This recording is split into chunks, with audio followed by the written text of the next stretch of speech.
Welcome to Family History Mysteries, a podcast that tells the stories uncovered through family history research, the unexpected stories of everyday people. I am an avid family historian who has been compiling my family tree for over 15 years, with nearly 20,000 people recorded in my trees.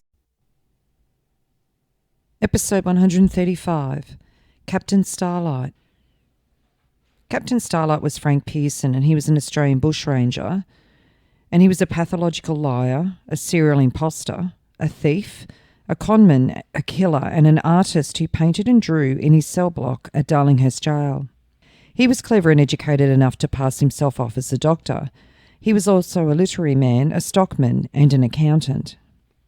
Frank Pearson claimed he was the inspiration for a fictional figure of the same pseudonym, the character Captain Starlight in Rolf Boldrewood's novel of 1882 and 1883, Robbery Under Arms, although Boldrewood denied this claim. I covered Boldrewood in episode 58. Frank Pearson gives his birthplace as London in 1837 on his admittance into Darlinghurst jail, but one of his later jail records calculates his birth year to be 1830. Later he claimed to be from America. He told friends, including his jailmate friend Pally, that he was born in Mexico of a Spanish mother and an Irish father, and received a good education at the Propaganda in Rome. He said he left after the death of his mother and came to Australia. At the Parramatta Lunatic Asylum, Frank claimed that he was educated at Oriel College, Oxford. He signed his 1869 confession with the name of Charles Henry Pearson. There was a Charles Henry Pearson who had been educated at Oriel College and was a well-known public figure in Australia. Maybe Frank met him while studying at the college, if in fact Frank was there, or did he just assume this man's identity like he did with his jailmate Pally? His Darlinghurst jail record also states that he arrived in Australia on the ship the Onward in 1866. However, according to the Maitland Mercury and Hunter River General Advertiser on the 26th of January 1869, Dr. Joseph Pears recognised him as Arnold from Sydney's Cockatoo Island, a prisoner under sentence for highway robbery, and this must have been before July 1859 when Dr. Pearce left Sydney. There's also a story in one of the newspapers in 1868 that says that after arriving in Port Phillip in Victoria in 1865, he took up a position as a tutor for a Victorian farmer, later absconded with a horse, saddle and bridle, and turned up in Urandra in the Riverina, where he practised as a doctor of medicine. According to another newspaper report, Frank claimed he was the brother of Lady Somerville, who was Frances Hayman, the wife of Admiral Kenelm Somerville, the 17th Lord Somerville of the Scottish peerage. It was impossible that Frank was her brother, though. However, her cousin, Frances Hayman, did marry an Anne Arnold in Hampshire in 1826. Another possible Arnold connection is with William Munnings Arnold, born in Alloa, Scotland in 1819, who migrated to New South Wales in 1839 and from 1859 began a successful political career. There is indirect evidence that he was a parliamentary speaker who may have intervened on Frank's behalf in 1869. In Jane Smith's book Captain Starlight, The Strange but True Story of a Bushranger, Impostor and Murderer, surmises that Frank was the illegitimate child of the teenage William Munnings Arnold. It is not likely that Frank Pearson's real name will ever be known. He was a serial liar and he told many stories about his background, as just outlined. In the first week of October 1868, Dr. Frank Pearson was lodging at the village of Murrabee near Walgett in New South Wales. He was regarded as a respectable gentleman who was down on his luck and a little eccentric.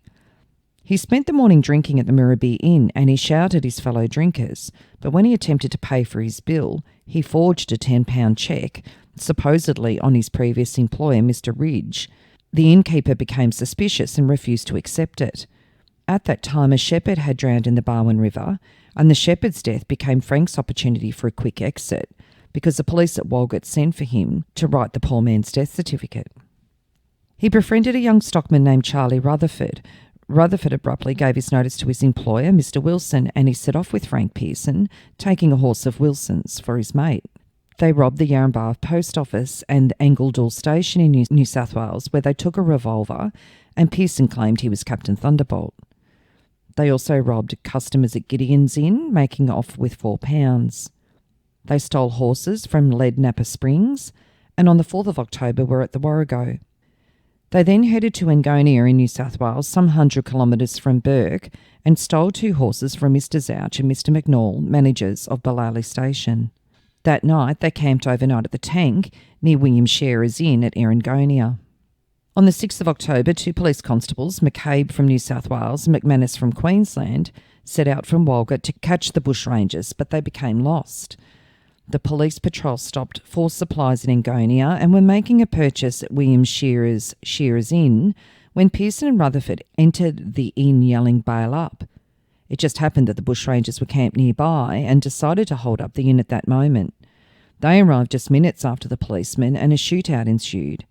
Both constables opened fire, hitting Pearson in the shoulder and wrist, and Pearson returned fire, hitting McCabe in the chest. After the shootout, the bushrangers stole horses and supplies and made their escape. Ballali managers Zouch and McNall volunteered to assist and rode with McManus in pursuit. Having ridden through the night, the bushrangers arrived at Yantabulla, where they took on fresh horses. Constable McCabe seemed at first not too badly injured, but over the following weeks his condition deteriorated as his wound became gangrenous, and he died on the 1st of November 1868. In the meantime, the pair continued down the Darling River to near Pooncarie, where they split up and went their separate ways. On the 20th of December, Sergeant Cleary received word that Pearson had held up a homestead on the Darling River and had been raiding the district and holding up a number of stations under the alias Captain Starlight. Cleary set out in pursuit. Pearson travelled north and headed towards Mount Gundabooka, 70 kilometres south of Bourke, and reached there on the 23rd of December. Cleary, Constable Johns and some trackers arrived at Gundabooka, where Pearson had been seen by the owner John Thomas Smith the previous night. The police spotted Pearson and shots were fired, but Pearson escaped into the ranges, eluding them in the thick scrub. The police based themselves at the foot of a mountain and stationed men at waterholes to prevent Pearson from accessing water. The party chased him for 3 days. Sergeant Andrew Cleary of the Bourke Police captured him on Christmas Day in a small cave in the Gundabooka Ranges. His condition was pitiful: hungry, desperately thirsty, near naked and covered in bull ant bites. On his arrest he claimed to be Rutherford, Thunderbolt's mate, but soon admitted to being named Frank Pearson and claimed that he was a doctor.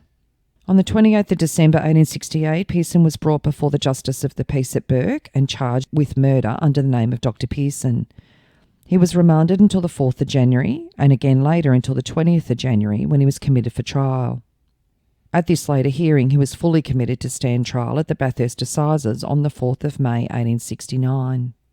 The Empire reported on the 3rd of April 1869 that the Bathurst court sitting was to commence on the 20th of April to hear the trials of several people, including Frank alias Dr. Pearson alias Captain Starlight alias Rutherford, on the charge of murder.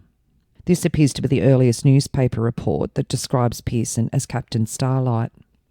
On the 3rd of May 1869, Pearson was tried at Bathurst and sentenced to hang. He was found guilty of murder and was sentenced to death by hanging to be carried out on the 15th of June 1869. On the 11th of May, Pearson wrote a confession and signed it Charles Henry Pearson. On the 21st of June, his sentence was commuted at the last minute to life imprisonment with the first 3 years in irons. It was extremely unusual for a man who'd killed a policeman to escape the noose. Much had been made at the trial of Pearson's unnamed good family and his superior education, and in the turn of events led to speculation that his reprieve was due to influential connections, some suggesting that William Munnings Arnold, the parliamentary speaker of the time, may have influenced the decision. On the 26th of May, the Executive Council of New South Wales met at Government House in Sydney. On the agenda was the question of Frank Pearson's death sentence. The Governor presented a report on Pearson's case by Mr Justice Fawcett, and the Executive Council voted to let the sentence stand. On the 19th of June 1869, the Colonial Secretary, Mr John Robertson, was visiting Brindley Park in Merriwa, the home of James Brindley Bennington, resident magistrate. The Speaker, William Munnings Arnold, was a fellow guest at Brindley, and their discussion prompted the Colonial Secretary to send this urgent telegram to the Governor. Mr Arnold, the Speaker is here and would be glad if Your Excellency would visit his residence at Paterson. He could meet you at Maitland. Please telegraph reply to me. Paterson is only 8 miles from Maitland, the ride being through the finest land in the colony. My letter will be forwarded to Your Excellency at Brindley. 2 days later, the Executive Council met again and voted to commute Pearson's death sentence. Another report in the newspaper stated, the Executive have decided that Dr. Pearson, the bushranger of horse-stealing notoriety and lately convicted of murder at Bathurst, is to be hung on the 15th. Rumour has it that he is a brother of a gentleman at present holding a high political post in this colony. And on the 26th of June 1869, it said that Pearson had written letters to a noble lady in England as to his sister. He did this after his sentence and before the respite, and also to the gentleman whom he designates his brother officers. According to his own showing, the idea of his having any relatives in the colony is entirely without foundation. And then on the 28th of January 1869, identification of the bushranger Dr. Pearson. One of our country correspondents writes to us to the effect that the bushranger Dr. Pearson, the supposed murderer of McCabe and now in prison at Burke, has acknowledged that he was formerly under sentence as Arnold at Cockatoo for highway robbery. One of the district doctors, who was at the time medical assistant at Cockatoo, recognised Pearson as the Arnold who was then one of his patients. Pearson or Arnold appears, our correspondent says, to be an educated man and alleges that he grew desperate in vicious courses because his relatives made no effort to have his Cockatoo sentence commuted. And another small mention, nothing has been decided respecting the convict Pearson, who is said to have been respited at the personal request of the Governor.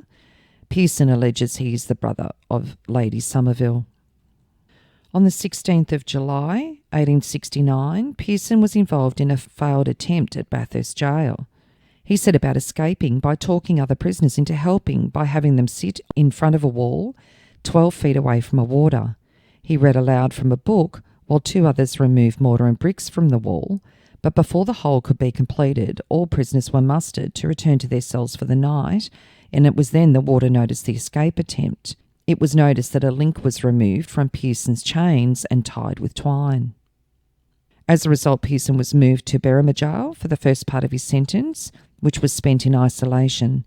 Berrima Jail was considered the most brutal prison in Australia at the time, where complete silence was enforced on inmates for the first 9 months of their sentence, and those who broke the rule were gagged with a harness of leather and wood. On the 22nd of July 1870, Pearson was taken from Berrima to Parramatta Jail. And on the 9th of July 1871, in a fit of depression, Frank cut his left arm and his throat with what was called a shank or a shiv, so a homemade sharpened implement.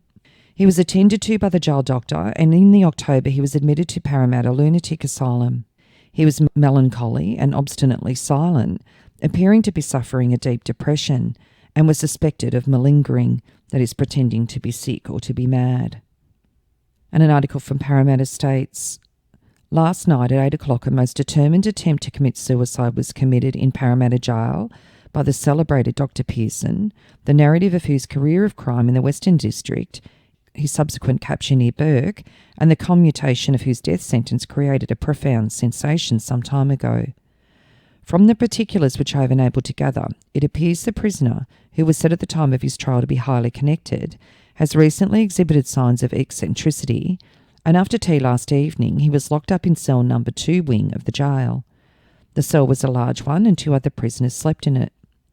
It would appear that the prisoner had managed to secrete a small short knife, made by prisoners to cut up tobacco, on his person, and at the hour above stated he'd made a determined attempt to commit self-murder with this instrument, first cutting himself in the left arm, no doubt with the intention of opening a blood vessel, and secondly by cutting his throat. His fellow prisoners gave the alarm, and Dr. Pringle was shortly afterwards in attendance to the prisoner, who was at once removed to the hospital. It was not apprehended that the injuries inflicted were to be mortal, but his mind is now evidently wandering, and if he recovers, it is thought he'd be removed to the criminal ward at the lunatic asylum. On the 10th of July, Dr. Pringle examined him and decided he was insane. 10 days later, Dr. Manning and Dr. Wardley assessed that Pearson was not mad. They put him under observation and subjected him to treatments such as galvanism, so electric shock therapy. On the 8th of September, Drs. Pringle and Wardley concluded that Pearson was insane. And then on the 4th of October, he was admitted to the Parramatta Lunatic Asylum. He raved about being visited by McCabe's ghost and apparently suffered deep pangs of remorse. On the 10th of October, Dr. Wardley requested that Pearson's irons be removed as they were a source of humiliation for him, and a week later they were removed. On the 20th of February 1872, Pearson cut his throat again in another suicide attempt, and in June he violently attacked another inmate. However, his behaviour improved, and in November the doctors recommended his removal to jail. He begged not to be returned to Parramatta Jail. However, this is where he went on the 13th of November, but by late December, early January 1873, Pearson was removed to Darlinghurst Jail upon his request. This is when his photo was taken at Darlinghurst Jail, and his description said 2 bullet wounds right arm, also in the groin and hip and in the right shoulder, left arm covered with tattoos, a sailor and a flag above the right wrist. And there was a little more detail in a later interview on his tattoos. It says, on the left arm was the harp of Erin with a Gaelic motto, possibly Erin Go Bra, which was Ireland forever. His right arm had the arms of America, probably a bald eagle with a shield in the front, and above that he had the double-headed eagle of Mexico. However, the Mexican eagle only has one head, plus it has a snake in its beak. The double-headed eagle is in fact the coat of arms of the Habsburg-Lorraine aristocracy and the Holy Roman Emperor lines. This description differs from the tattoos that were mentioned in Darlinghurst Jail in 1873. So this was in the 1880s when that description was taken. So possibly he added tattoos to go in line with the story of his origin. In Darlinghurst Jail, Pearson was able to exercise his talent for art. He made many paintings and drawings and started a scrapbook in which he wrote poems and drew illustrations showing quite a flair. When he was released in the first week of June 1884, he presented his scrapbook to the Sisters of Charity, a Catholic order of nuns that were working with the prisoners in the public gallows of the Darlinghurst Jail. And one page of that is a beautiful picture of flowers and a card, and it says, "May all good fall to your lot here, and may the carpets of heaven be your bed hereafter." The artworks were all signed with a signal initial A, alluding to his true surname as being Arnold. In 1873, Pearson, with fellow inmate Henry Louis Bertrand, otherwise known as the Demon Dentist, made stained glass windows in the chapel of Darlinghurst Jail. On the 4th of February 1877, Pearce assaulted prisoner William Henry Thomas and was placed under observation for 5 days in consequence. On the 27th of March 1880, he was caught sending letters over the prison wall and in possession of tobacco. In 1882, Father Garvey took up the position of Roman Catholic chaplain at Darlinghurst Jail. Frank's intelligence and education equipped him to help the priest with his books and eventually convince Father Garvey of his rehabilitation. Father Garvey believed so much in Pearson's reform that he campaigned for his release. On his admission to Parramatta Jail, Pearson claimed to be Protestant, but by the time he reached the lunatic asylum, he had converted to Catholicism. In 1883 and 1884, Senior Sergeant Andrew Cleary visited Pearson in jail, and on the 26th of April 1884, Pearson was released. Pearson was assisted by the Sisters of Charity when he was released. He was then rumoured to have done some stock work and possibly helped with the redecoration of a church in Orange. Sometime during the next 2 years, he travelled north to Queensland. On December the 8th, 1886, he obtained a sum of £12 from James McCall of Thargomindah by means of a false cheque under the alias Dr. Lamb. Just before Christmas, a Dr. Lamb was staying at Ridley Williams's Fairley Station, where his behaviour became bizarre. He had violent outbursts. He would pose as a stock and station agent and tour around pretending to be interested in buying stock. In this way, he would secure a free bed and board for days until he would suddenly claim that he had an urgent business matter that would take him away before he could conclude a deal. He was also passing fraudulent cheques, and it appeared that he was drinking heavily and possibly taking narcotics. During this time, he used a string of aliases, including Frank Gordon, Dr. Lamb, William Lamb, Ernest Lacey, Herbert Mead, and Edwin F. M. Waller. He posed as someone who'd purchased a large cattle station called Candotta Station near the border of the Northern Territory in central Queensland for £85,000 for his employers, and who was authorised to purchase large heads of cattle and hire personnel. He was sometimes in the company of another man who he introduced as a surveyor on his way to Candotta Station. In early January 1887, Pearson, under the name of Dr. Lamb, was trapped by floodwaters near Norley, Queensland. By January the 24th, he was supposed to have gone to Windora or Birdsville riding a black mare and leading a pack horse. On the 7th of February, he had arrived at Springshaw. He passed a false cheque for £11 to Martin T. Burke at Hinton Brothers store using the name Frank Gordon. On the 26th of February, Martin Burke reported the false cheque to the Springshaw police and a warrant was issued for Frank Gordon.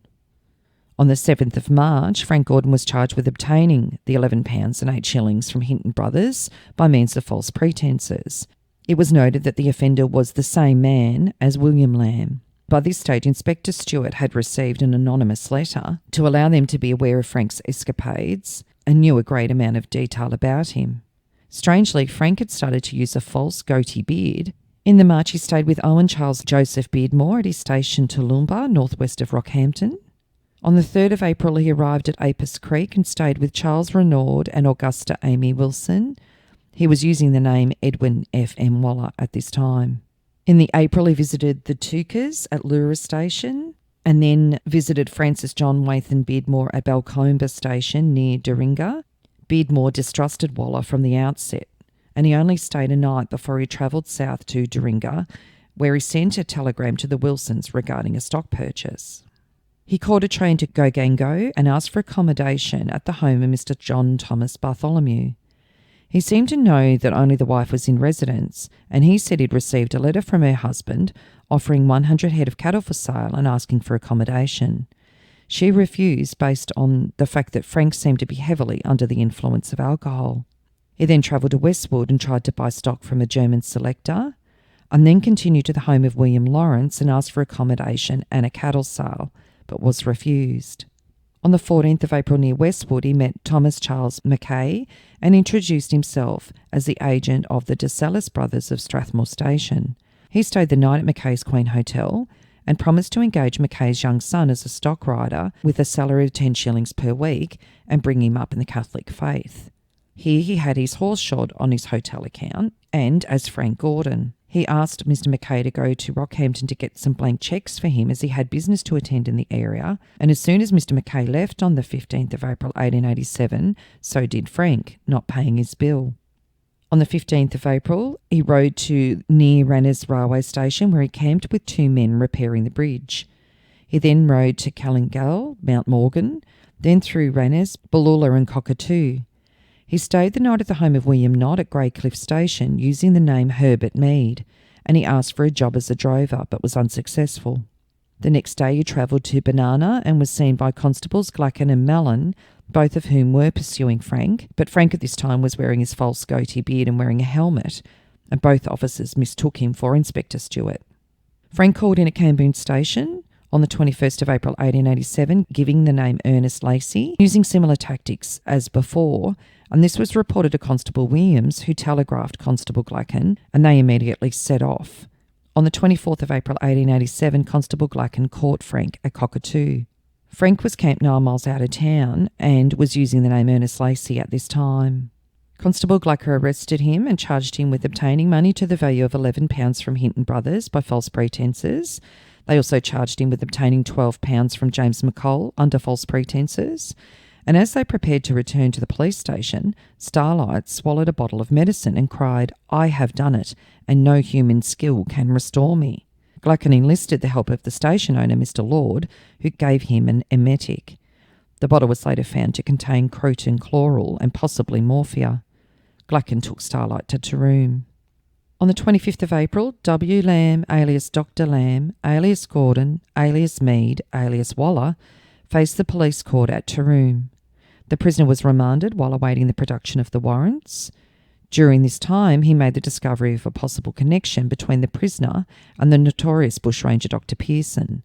Papers from New South Wales were forwarded to Inspector Stewart and the connection was made. A report from the jail on the 30th of April says, "He appears to have been very harassed in his mind, so much so indeed that almost nightly he had to resort to morphia to induce sleep. At more than one of his calling places, it was noticed he had an immense quantity of jewellery and was possessed of between 2 and 3 dozen silk handkerchiefs." On the 18th of May, Starlight was sent to Rockhampton for trial. 3 days later, as Frank Gordon, he faced the Rockhampton Police Court. Since the court awaited the arrival of a witness from Cunnamulla, the court was adjourned and Gordon remanded, and then he ended up being remanded again before set for trial on the 14th of July. Gordon was found guilty of forging a cheque in the name of Ridley Williams. Miller was unaware of Gordon's past deeds as Captain Starlight and sentenced him to a mere 15 months of hard labour in Brisbane jail. An article outlining the charge said the quarterly sitting of the Central District Court, opened on Thursday, was continued yesterday. Frank Gordon, alias Dr. Lamb, pled guilty to forging the cheque, in which he duped Messrs Hinton Brothers of Springshaw, offering no defence and called no witnesses as to character. Mr Melbourne, who was retained for the defence by Mr Beardmore, addressed the court and told Mr Beardmore he knew Gordon in the days of his youth and was prepared, despite all the reports published in the newspapers, to take him into his service. It does not appear that Judge Miller was made aware of Gordon's former career. No previous convictions were referred to, and the prisoner was sentenced to 15 months. So he was admitted to the Boggo Road Jail in Brisbane and then transferred to St Helena Island, where he befriended Patrick Edward Pelly. It was while in prison that Pearson boasted he was the inspiration for Boldra Wood's Captain Starlight. Patrick Edward Pelly was a hapless petty crook. Both men swore to be friends and brothers to each other. When Frank was released from jail first, Pelly asked him to take his family album of photographs to his brother, George Kirkcaldy Pelly, who Patrick believed was living in Brisbane at the time. His brother apparently was a priest in Queensland. Frank agreed and took the album, although he never delivered it to George. Instead, he kept it and used it to forge a new identity for himself. On the 29th of July 1888, Gordon was released from St Helena Island, but was rearrested by Detective John Henders and charged for the crime against James McColl, committed in Thargomindah back in December 1886. Gordon was then taken back to Thargomindah and on the 6th of August was brought before the police court and charged with passing a valueless cheque. The police magistrate ordered that he be removed to Roma Jail, then taken to Cunnamulla and tried in the district court, and this was later changed to Toowoomba. On the 14th of August, Gordon was admitted to Toowoomba Jail, and then on the 3rd of December was taken to face the district court judge, Mr George Paul. Gordon pleaded guilty and was sentenced to 3 months' imprisonment with hard labour at Toowoomba Jail. On the 1st of December 1888, he was released from Toowoomba Jail, and by 1890, he was posing as Major Pelly, staying at Yarrawa Station that was owned by the Bucknell brothers near Magindi. He was there for some months and claimed to be a wool classer. G.R. Skelton, brother-in-law of N.C. Bucknell, and his employee Colin Harding recounted stories of his visit. They were trapped by floodwaters in the late March, and Starlight stayed at Yarrawa for some months. Their account reads, "From memory, he was about 50 years of age, 5'10", slight build, a very military appearance, and had all the ways, manners and appearance of a most perfect aristocrat. He said he was a Roman Catholic and was a cousin of the late Archbishop Vaughan. He also claimed to be related to nobility. He told us he fought in the Franco-Prussian War on the French side and showed us wounds that he got in the war. He told us of many thrilling experiences of the siege of Paris. He stated he'd spent many years in Russia and through the dreary, wet nights would sit around the fire and tell us the most thrilling stories about Russia and the treatment under Russian rule. He was an artist and did many pen and ink drawings and watercolour paintings in our scrapbooks, which we still have and value. Although having been of a very reserved manner, he was very friendly with us boys and joined with us in all of our work. He kept us amused and happy while working under the most trying conditions in getting sheep out of the floodwaters. He often carried a loaded revolver and fired it off, much to our amusement. After the floodwaters went down and the country dried up, he left us with many good wishes and all good feeling and rode away with his pack horse, but not towards Queensland, leaving us to wonder who and what this mystery man was. Our general opinion was he was a Russian spy because at that time Russia was supposed to have had eyes on Australia, but little did we know that in this most remarkable, interesting and highly educated, cultured and gallant gentleman, we had been housing one of the most desperate characters known in Australian history. And the paintings that he did under the name of Major Pelly at Yarrawa have been saved, and these paintings are now held in the archives of the National Art School in the site of the former Darlinghurst jail. He then appeared on the 18th of May 1891 under the name of Frank Pelly as a boundary rider at Tubbo Station at Narrandera. So this man represented himself to be an ex-army officer holding the rank of major and also to be a Victoria Cross man, but as he neither pressed his rank nor showed that much coveted medal, either to myself or anyone else during that period, he remained in my employ. We did not make much reliance on his statement. His demeanour and address, however, proclaimed him to be above an ordinary tramp, and having pleaded so earnestly for employment, I engaged him as a watchman, after which I asked him if he had any firearms to protect himself. For answer, he unbuttoned an overcoat, which he was wearing, and displayed 2 revolvers in his belt. This, of course, did not surprise me, as many of the non-union as well as the union men carried firearms during the shearers' strike of 1891 and 1892. Pelly, having performed his duties faithfully through the great union strike of that year, I, after the shearing was over, engaged him as a boundary rider, giving him charge of 4 paddocks 15 miles east of the head station. It was while engaged there that his eccentric ways became very marked, and I could not get any men to stay in the hut with him for more than a night or 2. He was never known to go outside the hut door without his revolvers. These at night were placed on a table at the head of the bed, and it was often reported to me by travellers and my own men that he was in the habit of jumping out of bed and grasping his revolvers at any disturbance during the night.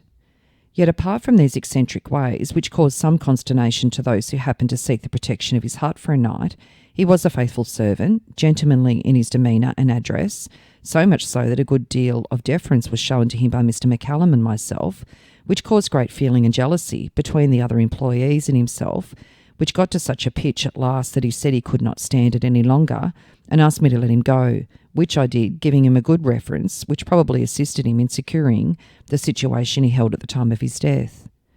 From the above facts, there can be no doubt that Major Pelly of Tubbo was identical with the Major Pelly of Perth, and in future proof, I have to state that he was in possession of photos, letters, and similar to those mentioned in the Daily Telegraph.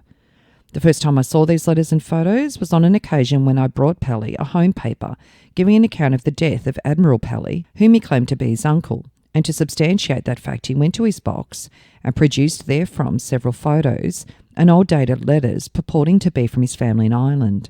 I did not have the curiosity to read any of the letters, further than to satisfy myself that they were signed by people bearing the name of Pelly.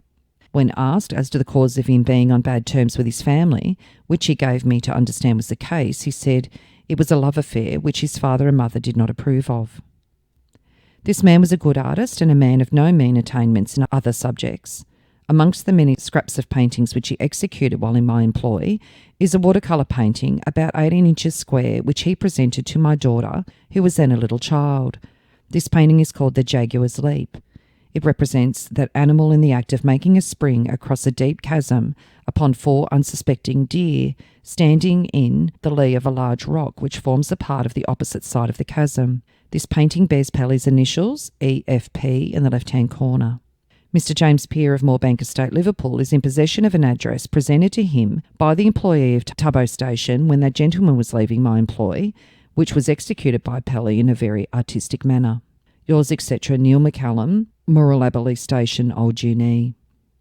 So as mentioned, Pelly abruptly left Tubbo Station at Narrandera in April 1893, and from 1895 to 1896, Pelly travelled to South Australia and lived in McGill.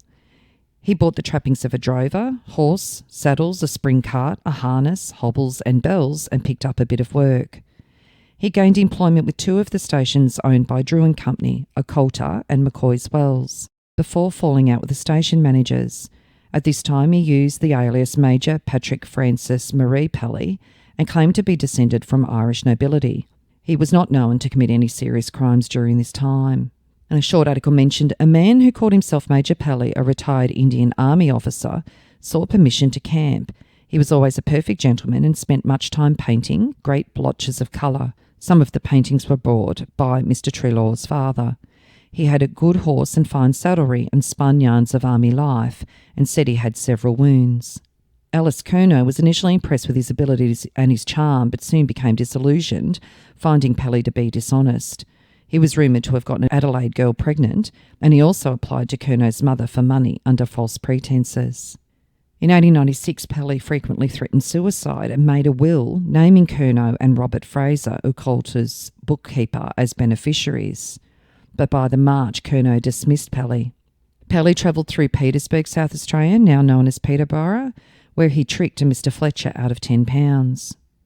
And the article alluding to that says, about January 1896, I was in the employ of the South Australian Railway Department stationed at Petersburg. where I was batching in a house with several other railway men. One day I was called upon by a tall, slight, thin-faced man who introduced himself as Major Pelly, presenting a letter of introduction from a family in the northeast with whom I was intimately acquainted. He said he'd been camped on the Ulanina station near where this family lived, and in conversation with them he'd noticed that they always spoke of me in the very highest terms of praise. He then explained his visit to me as follows. He said the family referred to had become reduced to very strained circumstances, and he was anxious to assist them, but he had no cash on him at the time, but would be getting some in a few weeks. By the way, he had heard them speak of me. He felt confident that I would advance him £10, as it was for charitable purposes. As security for the loan, he offered to leave a horse with which he was riding. I went out to the gate with him to inspect the horse, which was a really good stamp of an animal. The saddle and bridle were nearly new and really good quality. I asked him in to luncheon, which he accepted, and we chatted freely for some time, during which he pulled out a large pocketbook and produced several excellent references from large firms in which employ he had been. I asked him in what capacity he'd been engaged by these firms, and he replied he was an experienced bushman, had extensive experience with stock, and had been employed by these firms principally in travelling into the interior and purchasing stock and travelling with them overland to various markets. These papers, some of which were typewritten, were no doubt some of those he received from his companion in bonds at Pentridge in trust for his brother. I lent him the £10, but told him I would not exact any security, as it would have necessitated his walking several miles to where he was camped if I had detained his horse. He was most profuse in his expressions of thankfulness, and from his manner of speech it was very apparent that he was a man of no mean education. He wrote out a receipt for the money, which I regret I have mislaid, for I cannot find it amongst my papers. Before he left, he showed me 2 pictures, which he alleged were his own work, and proved that he was a very good amateur artist. He said that he was taking them to the Roman Catholic priest, to whom he'd sold them for 30 shillings each. He promised to execute one for me as soon as he had the time. It was a splendid representation of the Bluff, a precipitous hill near the Ulanina homestead. I had no subsequent opportunity of renewing my acquaintance, either with Major Pelly or the £10, but I heard shortly afterwards that he'd left the colony, and of course came to the conclusion that the money borrowed ostensibly for the purpose of assisting the poor family was really for the purpose of assisting himself to leave the colony. I am confirmed in that belief by the fact that according to your paper he obtained employment in the Geographical Survey Department only a few weeks later. I came to Western Australia in July of the same year, and as I was standing in the street in Perth talking to a friend, I saw Major Pelly walk past. He almost passed me before I noticed him, but although I did not get a full view of his face, I feel sure that it was he, as there was no mistaking his face when once seen, and especially his nose, which was of such generous proportions. If the police wished to trace his movements about the time referred to, they might obtain some information by writing to Mr. Arthur Trelaw, manager, Ulanina Station, Manor Hill, South Australia, for Pelly was camped on his run for several weeks. Yours, J. Fletcher, Woolowa Station. So in the March, Pelly arrived in Perth, probably having travelled through Menzies in Western Australia. Unable to find a job and using the name Patrick Pelly, he asked for assistance. When he approached the Wesleyan Church claiming to be destitute and starving and at the point of suicide, Reverend Charles Alfred Jenkins and Reverend Arthur Johnston Barclay lent him money. So in the May and June, the Reverend found him a position at a funeral business run by Donald J. Chippers. Pelly was employed briefly as a clerk. Using the name P.F. Pelly, he wrote to Sir John Forrest, the Western Australian Premier, asking for employment. On the same day, Forrest wrote to Octavius Burt, the Under-Secretary, and said, "Write and ask him to call and see you, and then let him know whether there is anything that I can do for him. He writes like a good fellow." In his letter to Forrest, he claimed he had a close family connection with Sir Lewis Pelly. And a later account says, among the attendants at the Perth Museum, where Congreve worked as a lad, there was a certain mild little man known as Major Pelly, with whom Congreve came to be on friendly terms. And then by early June 1896, he was offered employment as a draftsman in the Western Australian Department of Mines, based on his letter to Forrest. On the 9th of November, he was transferred as an accounts clerk to the Geological Survey Office, and using the name Major Patrick Francis Marie Rowan Pelly, he claimed he was the son of Sir Lewis and Lady Pelly of Hernsbrook Hall. He said he was a former major and had served in the Russian Tsar's bodyguards and had received wounds in the Battle of Plevna. His work colleagues were sceptical about this. Once he even signed his name with VC, which raised eyebrows. However, he was obviously well educated, performed his work duties efficiently, but was regarded as eccentric. If he was ever challenged about his military experience, he showed the bullet wounds that he received during his bushranging days. He was soon promoted to chief clerk and accountant. And it says in Perth it was recognised by those over him that he was a man of no mean attainments. Those he came into contact with could not understand his strange ways. Only on rare occasions was he known to speak of himself. All the information he ever volunteered was he served in the British Army, had been in active service, and proof of this was displayed in the bullet wounds in various parts of his body. With this evidence, no one doubted his word. People did not seek for credentials, and as he did not thrust himself on society with the title of Major, he was never required of any proof of his bona fides other than the bullet wounds. From hints dropped at times, it was also gathered that he was a descendant of an old Irish family. He exhibited a retiring disposition and generally impressed those who knew him as a man of distinct class who preferred to live an unobtrusive life. The real Pelly, speaking from Pentridge, stated that Gordon was a well-informed man and a particularly eloquent exemptor speaker. Pelly also had a justifiable grievance. He said that sometime in Perth, a letter had been sent to his mother, Lady Pelly, at Portumna, begging for money and signing it, "Your affectionate son, Pat." But the writer of the letter did not know that Lady Pelly had died some years before he made his effort to obtain money by false pretences. In another account of his time in Perth, Pelly was an officer of the Mines Department in Perth. I was well acquainted with him. On several occasions he visited the home of my parents, and I well remember his appearance. He was tall, gaunt-looking with a slight stoop. His features were finely formed and he had a large aquiline nose. He spoke with a cultured voice and conversed well on many topics and evidently travelled extensively. I particularly recall his descriptions of Russia and the Russian people, and apparently he could speak and write Russian.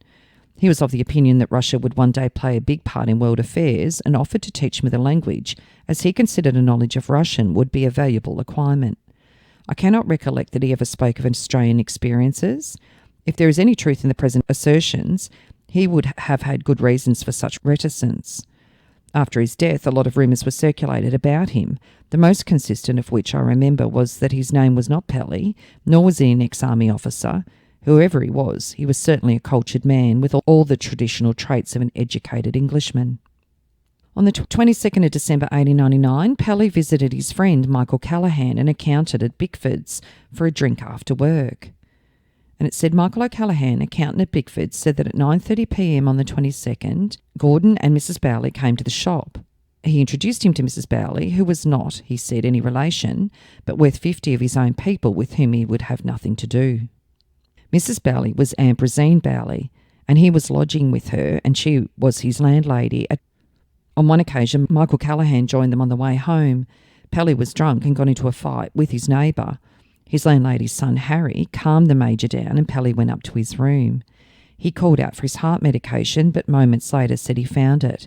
However, he'd accidentally drunk from a bottle of cyanide instead, and he collapsed shortly after Harry went upstairs. Harry brought the doctor, and he was pronounced dead in the early hours of the 23rd of December. And it was only after his death that there were papers found in his possession that showed his true identity. And 7 days later, an inquest was held at the Coroner's Court, presiding by Dr. Ernest Black, and the verdict was accidentally swallowing cyanide. On the 1st of January 1901, a friend of Sister Mary Joseph of Portumna read of the inquest of Patrick Francis Pelly in Perth's Morning Herald, and she believed the deceased to be her friend's nephew and wrote to her. Sister Mary Joseph received the letter and wrote to her nephews, Patrick Edward Pelly's brothers, James Pelly and Cornelius Pelly. When Mrs. Bowley was questioned on this is what she believed was true. The brother of the deceased, Reverend C.P. Pelly, living at Portumna Island. Deceased was a widower. He never told the witness that he had any children. Witness was looking after his property under a written authority. She took a will out of the bank after his death. It was in her favour. He told her he was insured for £1,500. The deceased drew the will himself 2 years ago when he was ill. The insurance was mentioned in the will, but not the name of the company, and the witness has not been able to find out. So, however, no life insurance was ever found. The deceased was at one time engaged to be married to the witness's niece, but it was broken off 12 months ago. Who this niece was remains a mystery. So at the time of his death, he owed Ambrosine Bailey for board and lodgings. Ambrosine was the beneficiary in his will, so the sum total of his assets was £17 and 10 shillings worth of salary due to the time of his death. He bequeathed Mrs. Bailey to all of his household furniture, linen, wearing apparel, books, pictures, drawings, and £4 and 8 shillings worth of watches, trinkets and jewellery. And he also left her his cat. On the 25th of April, Patrick Edward Pelly wrote to the coroner with his suspicion that the deceased was his friend Frank Gordon, who had assumed his identity. On the 29th of May, Walter Charles White interviewed Ambrosine Bailey, who was uncooperative. In May to July, there was correspondence between the Western Australian, New South and Victorian Police regarding the identity of the deceased. Patrick Edward Pelly was shown a photograph of the deceased and he identified it as his friend Gordon. By September the 3rd, Ambrosine Bailey handed over the Pelly family album that was in Pelly's possession. On the 5th of October, George Corkeldy Pelly was shown the album and was able to identify photos in it. And he wrote to the Perth police a few weeks later saying that the dead man was not a Pelly. On the 21st of November, the Perth Morning Herald broke the story of Gordon assuming Pelly's identity. A little more on Ambrosine Bailey. Mrs. Ambrosine Bailey was Starlight's landlady at the time of his death, and she was probably his closest friend in his final years. He referred to her at various times as his auntie or sister. Mrs. Bailey was born Ambrosine Pridham on the 29th of March 1854 at Wollonga, South Australia, to Jasper Pridham and Mary Pennington. She gave birth to Harry Bailey on the 11th of June 1882 in Crystal Brook, South Australia, but did not marry his father, Henry Bailey, until 1896 in Perth.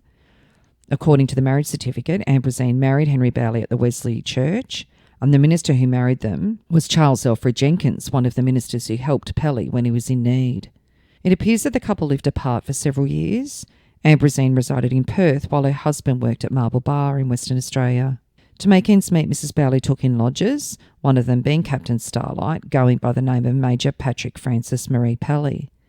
At the time of his death in 1899, the newspapers described Mrs. Bailey as a widow, although her husband was in fact still alive. Pelly first took lodgings with Mrs. Bailey in January 1898.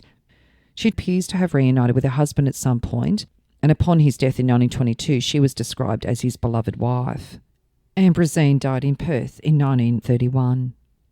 So the convoluted life of Captain Starlight, definitely one that was very difficult to research due to the number of aliases that he had. If you are interested in sharing your story on my podcast, Family History Mysteries, please go to my Facebook page and send me a message. If you would like some assistance in filling in the gaps in your family tree to see what mysteries you solve, please get in touch. And don't forget, you can have early access to episodes by subscribing, and you'll also gain access to bonus episodes.